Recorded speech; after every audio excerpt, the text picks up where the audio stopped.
Assalamualaikum warahmatullahi wabarakatuh. Sebelumnya perkenalkan namaku Novita Anggita Rahman, NIM 202410102003 dari kelas Data Mining B. Di sini saya akan mempresentasikan hasil kerja saya di modul praktikum ini, di modul 2 praktikum Data Mining yang berjudul Eksplorasi Data menggunakan Matplotlib. Dari tugas ini terdiri dari 9 soal. Baik, langsung saja kita langsung saja jawab yang soal nomor 1, yaitu jelaskan makna dataset dan jelaskan pula makna data training dan data testing. Apa sih dataset itu? Dataset itu adalah sekumpulan data yang bersifat sebagai himpunan data yang berasal dari informasi-informasi pada masa sebelumnya atau pada masa lampau dan siap untuk dikelola menjadi sebuah informasi yang baru dengan menggunakan teknik pembelajaran yang supervised learning. Kemudian di mana itu untuk digunakan untuk sistem prediksi sebagai acuan pendukung untuk membuat keputusan. Kemudian lanjut ke data training dan data testing. Data training ini digunakan untuk melatih algoritma jalan-jalan bagaimana alurnya, dan sedangkan data testing ini dipakai untuk mengetahui performa algoritma yang sudah dilatih sebelumnya. Dari data training ini ketika menemukan data baru yang belum pernah dilihat sebelumnya, ini biasanya disebut generalisasi. Hasil dari penelitian ini itu disebut dengan model. Kemudian yang nomor 2 adalah jelaskan proses penyusunan dataset. Penyusunan dataset ada 6 tahap. Yang tahap pertama adalah pengumpulan data dan analisis. Sebelum kita menyusun, pasti kita mengumpul data terlebih dahulu, analisis. Kemudian yang kedua adalah perancangan database secara konseptual.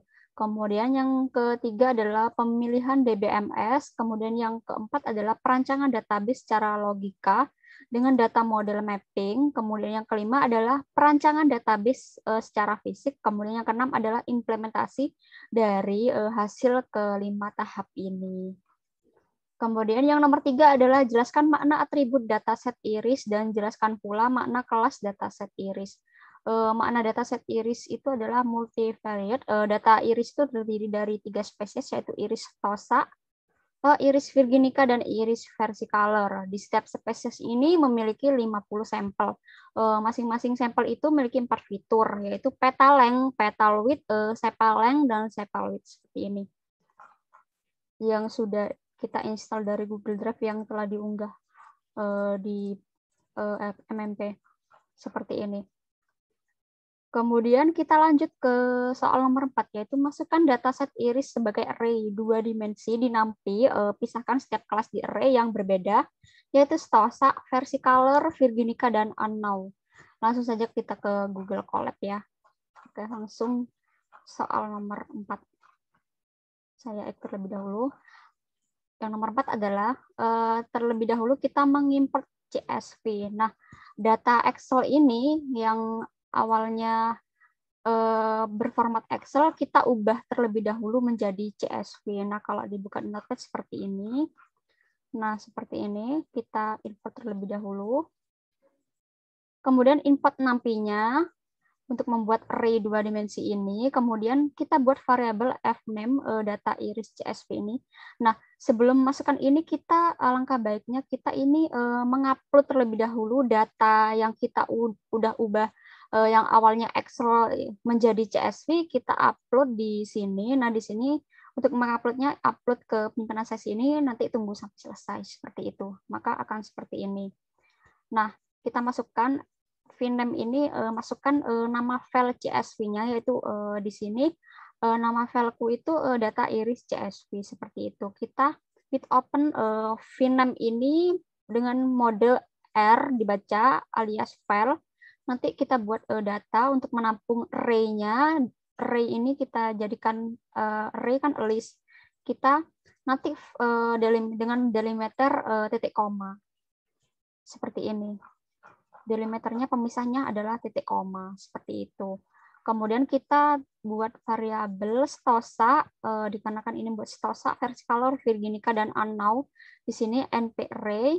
Nah, di sini data, masukin data ini, listnya ini dari ke 0, kemudian indeks 1, 5, Untuk versi color juga sama seperti Stosa, Virginica, dan Annau memasukkannya. Kemudian kita buat perulangan di sini for datum in data.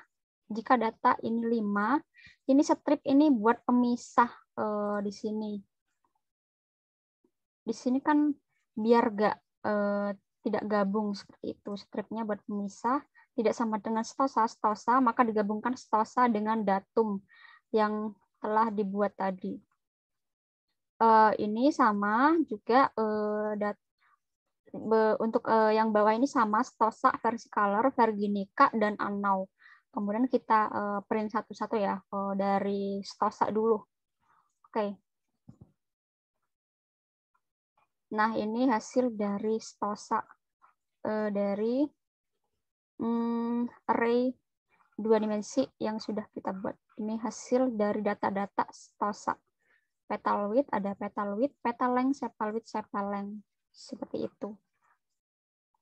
Ini juga saya print juga.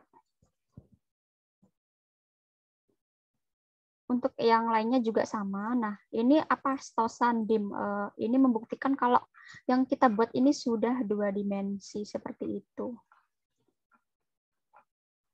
Ini hasilnya. Ini hasilnya adalah 2 dimensi. Jadi yang kita buat ini adalah array 2 dimensi. Seperti itu. Langsung kita hapus saja. Lanjut ke soal nomor 5, yaitu buatlah scatter plot yang menggunakan pasangan atribut berikut pada setiap kelas termasuk Annau. Berikan warna merah untuk Stosa, hijau untuk versi color, biru untuk Virginica, kemudian kuning untuk Annau. Nah, dari A ini kita diminta untuk membuat sepal length dan petal width, kemudian di B sepal width dan petal length, untuk yang C adalah sepal length dan petal width. Kemudian yang D adalah sepal length dan petal length dengan menggunakan perintah scatter dan operasi selising pada NumPy untuk mempermudah pengerjaan ini. Nah, di sini saya untuk mempermudah mengingat kalau petal width itu indeks ke-0, petal length itu indeks ke-1, sepal width itu indeks ke-2, sepal length itu indeks ke-3. Terlebih dahulu kita mengimport matplotlib-nya untuk membuat library dari ini visualisasi datanya. Lanjut ke yang pertama, yaitu yang poin A, yaitu sepal length dan petal width. Kita membuat plot scatternya, yaitu masukkan stosa. Ini kita ambil yang baris 1. Baris 1 ini untuk memunculkan data dari sepal length dan petal width. Ini sepal length indeks ke-3, kemudian hash type ini kan data yang tadi itu jenisnya adalah string, kita ubah ke float, kemudian stosa 1.0. Nah, petal width ini indeks ke-0, sama kita ubah jenis datanya itu ke float dengan color red, kemudian labelnya itu kita stosa gitu, seperti ini. Kemudian kita untuk yang bawah versi color Virginica Annau itu sama seperti yang di atas, cuma merubah ini kelasnya aja, kelas stosa versi color Virginica Annau. Kemudian kita kasih judul plotnya ini sepal length dan petal width. Kemudian sumbu X-nya itu sepal length, kemudian sumbu Y-nya itu petal width. Kemudian kita PLT show langsung menampilkan ini. Ini hasilnya. Untuk yang data B ke bawah itu sama di sini. Sepal width itu di indeks ke-2, kemudian untuk petal length itu di indeks ke-1. Nah, ini untuk ini sama, ini untuk pengerjaannya di sini hanya beda di color saja. Color ini hanya beda di indeks. Ini untuk stosa red, kemudian versi color green, kemudian Virginica itu blue, kemudian Annau itu yellow. Nah, di sini titelnya adalah sepal width dan petal length, sumbu X-nya sepal width dan sumbunya itu petal length. Kita jalankan.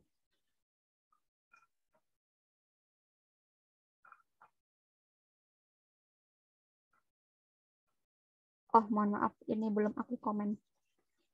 Oke. Nah, ini hasilnya dari yang kita buat kode tadi. Untuk C dan D itu sama, sepal width itu di indeks kedua, kemudian petal width itu di indeks ke-0. Ini sama seperti di atas untuk pengerjaannya. Kita langsung execute saja untuk mempersingkat waktu. Nah, ini sudah muncul. Kemudian untuk yang D ini sama seperti pengerjaan yang di atas. Kalau sepaleng itu di indeks ketiga, kemudian kalau petaleng itu di indeks ke-1. Kita langsung execute saja ya. Oke, ini sudah jadi. Ini soal nomor 5, lanjut ke soal nomor 6. Soal nomor 6 itu jelaskan bagaimana karakter pengelompokan setiap kelas pada scatter plot. Oke, aku langsung jelaskan saja. Nah, di sini pengelompokan karakternya itu kalau di sini, kalau di sepaleng dan petal width ini cenderung berdasarkan kelasnya. Ini kelas Virginica, kemudian versicolor, kemudian stosa.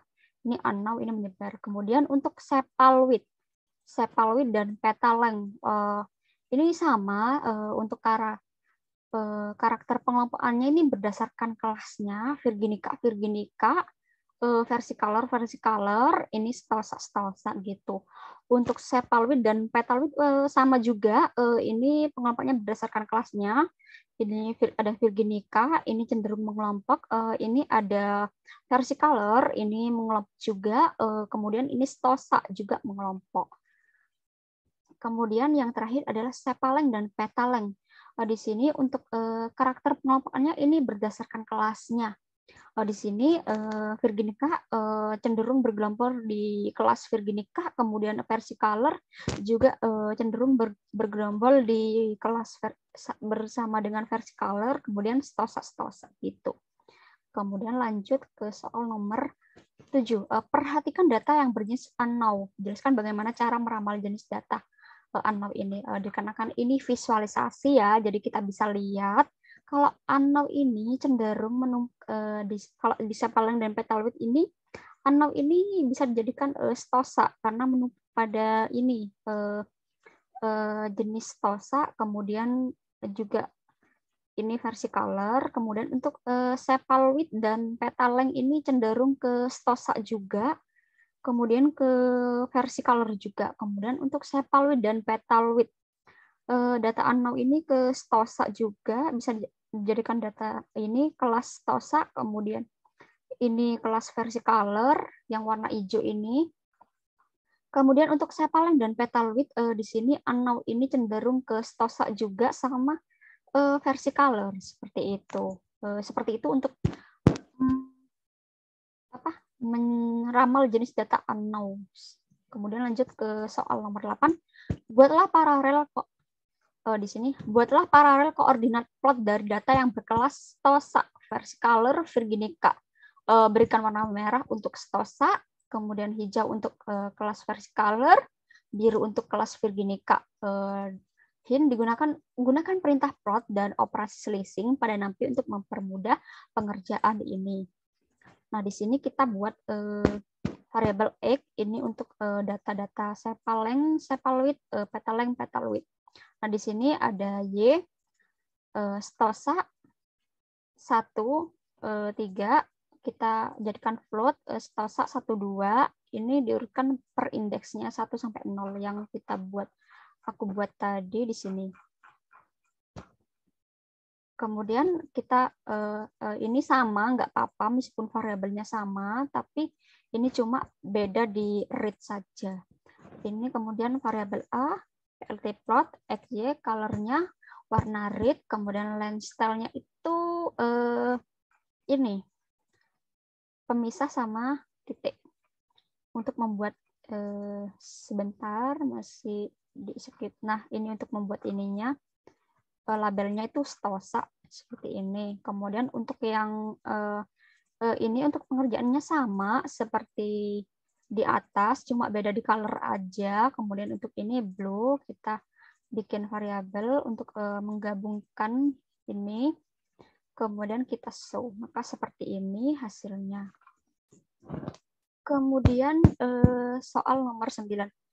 Jelaskan bagaimana karakter pengelompokan setiap kelas pada scatter plot nomor 8 ini. Jadi kalau di sini Sepaleng ini merupakan datanya yang paling tinggi, yaitu dengan 8.